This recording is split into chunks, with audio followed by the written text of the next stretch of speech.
So to me, this kind of the cervix is somewhat difficult to pass the AI rod inside the uterus or the AI gun.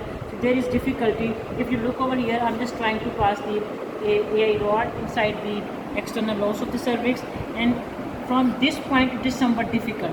So I cannot move further forward toward the body of uterus in such type of the cervix in the animal. There is some kind of the fibrosis within the internal lumen, plus there is a kink, there is a, you can say, change in the passage of the cervical canal. So I have to manipulate it further to move forward like that, so we can go for the body of uterus. So sometimes this is much difficult. In this animal it is very difficult to pass this AI rod up to the body of uterus, which is just within the cervix, and in the very you can say first two cervical rings, up to the first two cervical rings. This is difficult to pass.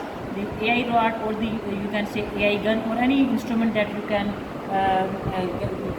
use to examine the uterus or to check to take any sample from the uterus, for example the endometrial biopsy forceps or the AI gun or the uterine catheter, any instrument that you can pass in the uterus.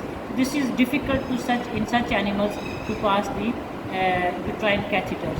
Why? Because this is somewhat internal. There is fibrosis in the cervix, plus there is a kink in the cervix. It can be acquired or it can be congenital. Congenitally, there is a, you can say, abnormality in the shape of such animal. The cervix is somewhat partially S shape or sometimes the complete S shape. Okay, so or sometimes it is acquired due to some kind of the injury in the previous dystocia handlings, and upon palpation you can feel if it is related with the previous injury, there is a, you can say, fibrosis. Over here I can just look for the fibrosis. It is you can say firm while palpating, completely fibrosed.